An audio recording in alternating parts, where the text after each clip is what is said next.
A very special episode for you today. We take a first behind-the-scenes look at the finished Ioniq 6. For a long time now, the big news in the EV sedan sector has been the Tesla Model 3. Well, that's getting more than a little bit long in the tooth now, and Hyundai have wowed everybody with their Ioniq 5. So needless to say, everybody, including me, is more than a bit excited with the proposition of the Ioniq 6. The first big surprise to happen here is the design language. This is significant in terms of a departure from the Ioniq 5, and you can see that wherever you look. This is a really bold look for a new entrant into the sedan EV market. Hyundai's design concept here is all about flow. Look at the way that the front has been elegantly shaped. Two particular points I want to draw your eyes to, and that's first of all these headlights. Now, if you look at these and ask yourself why they look slightly familiar, that might be because of the design of the Ioniq 5. Remember that blocky, pixelated design in the lights? Well, that is actually called Pixel. And I'm really pleased that that's been kept here for the 6, because not only is it a very nice throwback, but it does give the car stacks of character. But this time, they've pushed it just a little bit further. So, follow me down here. This is the first thing I love about this car. You see these points right here? These are all pixel lights. 1, 2, 3, 4, 5, 6 of them. And they do something very simple, but very nicely thought through. They thought, what happens when you approach one of these and it's charging? You might know how much charge it's got in it, but the next guy in the queue to top up their car won't. So that, believe it or not, is a power meter. It shows you how close to being full the car is while being charged. It's just a really nice, simple feature, and those ideas flow right throughout this as a design concept. Right here in this black band that crosses throughout the front, for example, this is where they've integrated 6 of their sensors. They're built right into this as a unit. So in future, obviously, they can utilize these in other designs, but it means that you don't get the bulk that you ordinarily have with a sensor cluster right at the front, and that keeps everything much more svelte and compressed, and really helps the flow of the vehicle right from the front. 4 meters 86 or 191 inches, that's actually 22 centimeters longer than the Ioniq 5. And the wheelbase is really long too. It's actually almost 3 meters in length. Now they've done that in order to maximize the interior space. And if you're interested, this car sits just between the 3 and the S Tesla models in terms of its overall length. So everything about this design is in principle about making the most room in the car that you can have, but not at the cost of the design language.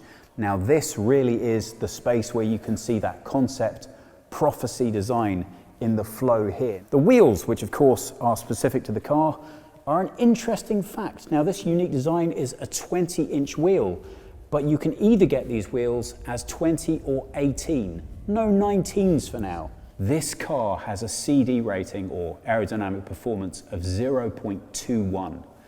And if that doesn't mean anything to you at all, I don't know if you've checked out the video that we did on Lucid recently, but that's a much, much more expensive car. And with all of their tricks and gadgets and years of development, they achieved 0.2. And honestly, for my money, with a much less interesting looking design at a much, much higher cost point.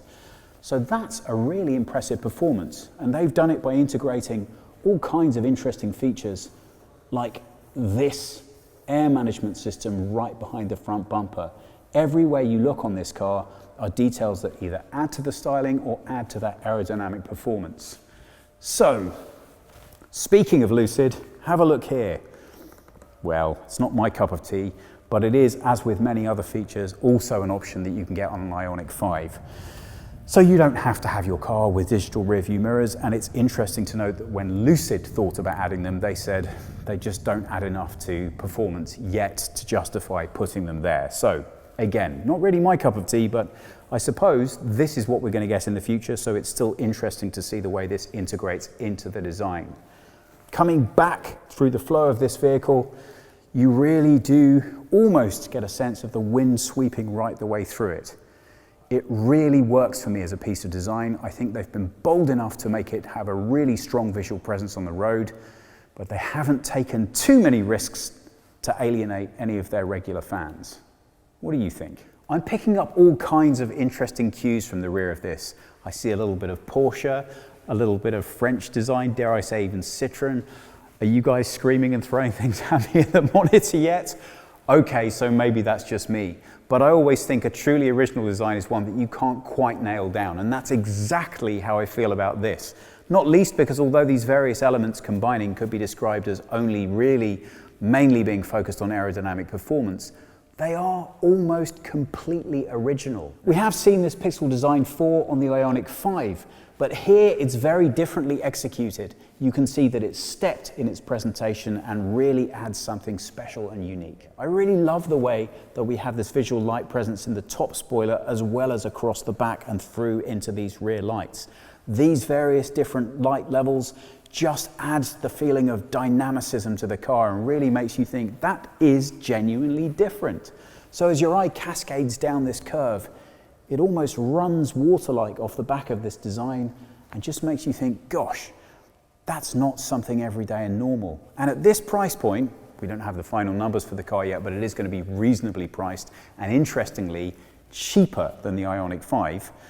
I think this represents a very exciting possibility. Not least because you always have to ask yourself, how am I going to feel if I'm sitting behind one of these on the Autobahn? And for me, that's going to put a big smile on my face. I think it's really nicely done.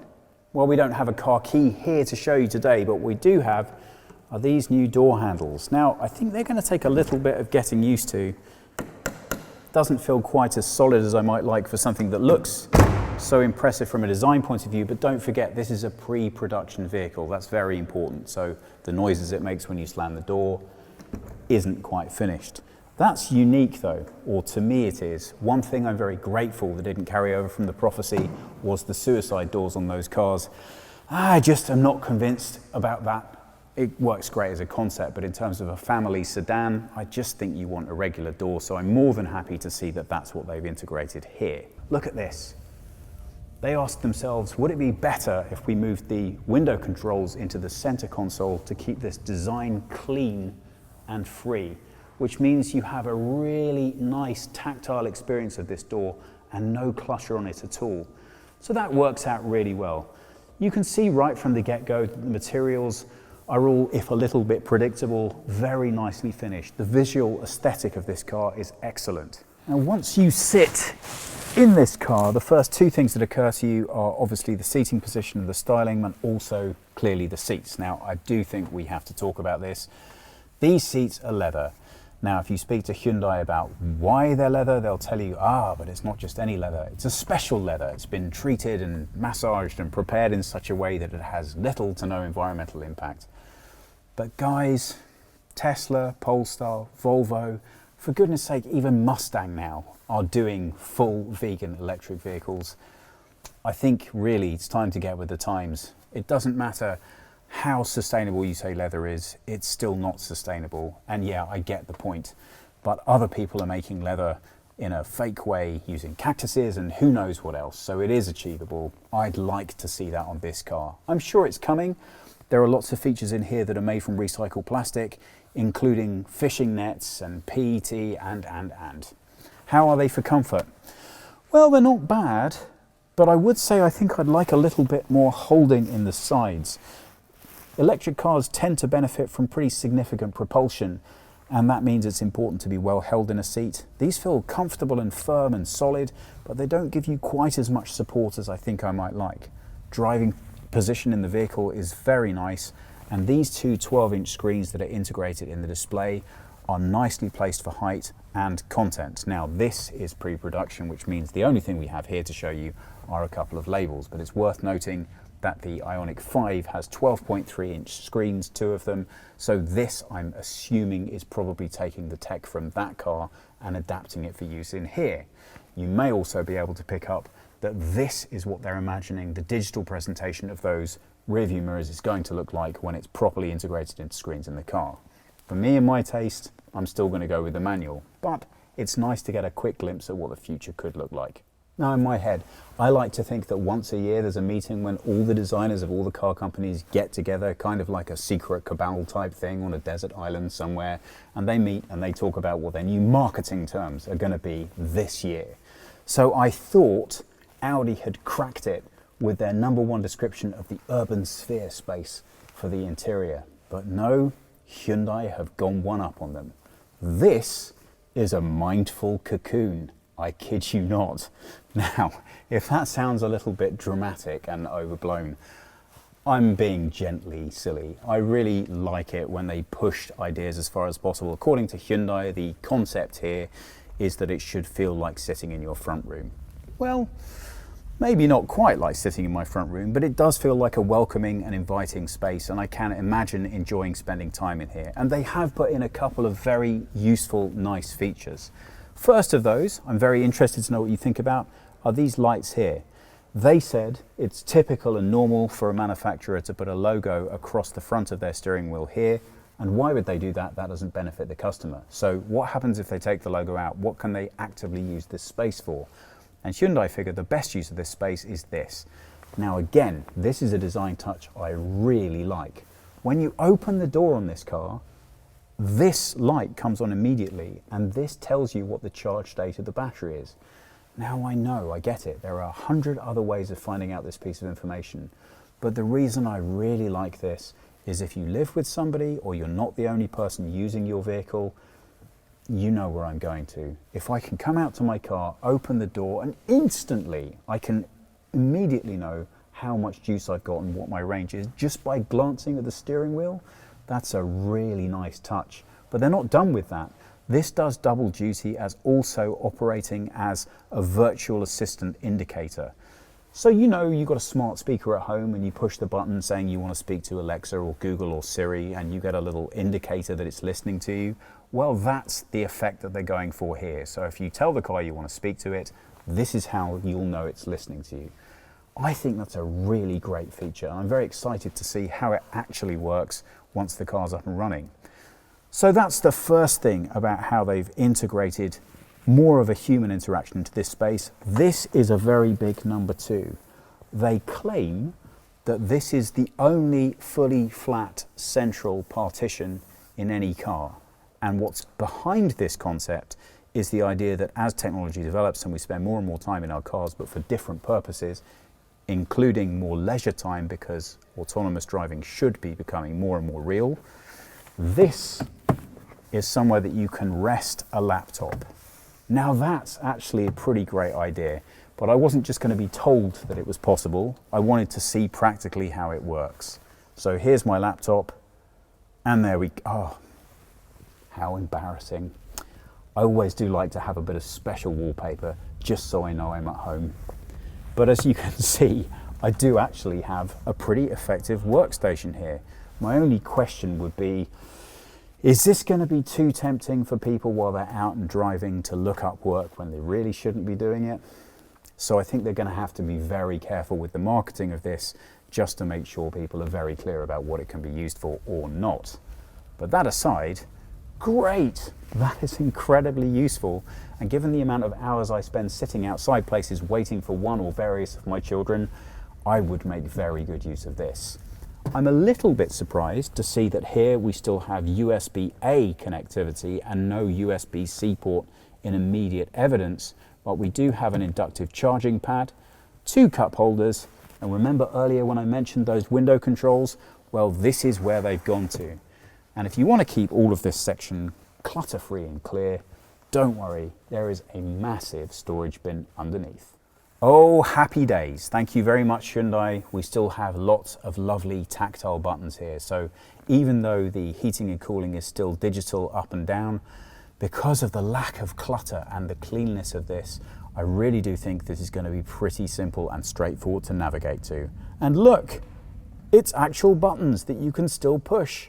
Hooray! That wheelbase of 2.95 meters should start paying dividends when we get into the back of this car. Well, I'm happy to say that it does. I have lots of room back here. Remember earlier on when I mentioned the 150 millimeters, that's 15 centimeters or about 6 inches? Yeah, I hope that's about 6 inches, that we lost from the height of the prophecy because of the battery pack. Well, in most electric skateboards, in most electric cars with the battery pack skateboard, you notice that you do lose out on a little bit of foot room, or as they rather charmingly now call it, the foot garage right in front of you. And that means you often find you have a slightly less comfortable experience as a passenger in the back because your knees are just raised a little bit higher than you might like. It's a compromise of design. You can't make the seat higher to compensate because, of course, of the flow of the roofline limiting your space. All of which is to say there's still plenty of comfort and room back here. I'm 5 feet 10 or 178 centimeters. It's a little bit tight on space back here. I've got a strange body geometry, short legs as you can see, very long torso. So for height comparison, think of me in terms of about 6'1". You can see there is plenty of room, but not a massive excess. Remember that USB-A port? Well, USB-C ports back here for your passengers, which is nice, and lots of nice sculptural styling to get quite into. I really like the back of these headrests. I think they look stylish and modern, and the minimal diameter of these seats helps explain some of the lack of the comfort I was feeling in the surround holding, but they do add a lot more room because of the amount of space that they've saved here, and they also look really nice indeed. Styling on the rear doors, well, it matches the front very nicely. High quality, unique design, nice finish. But if I'm being honest, it does feel just a little bit plasticky back here. I am excited to see the finished product, and I wonder if they will have refined it just a little bit. Let's talk about charging now. Well, Hyundai have been understandably very cagey about the options and the range that this vehicle will be capable of and the battery selection. It's that early in its stage of production. But what I can tell you is it will have the same battery offerings as the Ioniq 5, except for the base smaller battery, which by the way is being phased out of the 5 as well.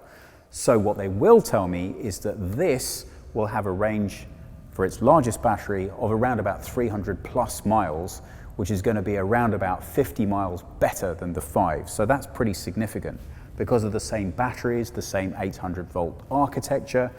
Most of that is delivered to you because of the efficiencies, the added efficiencies of the vehicle, and of course its aerodynamic performance. DC charging will, like the 5, be able to deliver fast charging, but just like the 5, probably only at its peak, most effective, when the battery has been warmed up. Now, because we are at pre-production, I can't show you either the frunk or the boot, but it's important to talk about both. I don't know if you've seen Thomas's video for the Ioniq 5, but if you haven't, you absolutely should watch it. It's a good watch, but it's fascinating to see the differences and the similarities between these two cars. One of the most common criticisms of the 5 is the boot just isn't that large. Well, on this, you're not going to find a radical departure.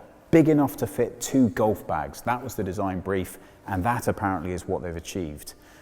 As far as the frunk goes though, well, you're going to manage to fit a charging cable in there, and probably that's around about all.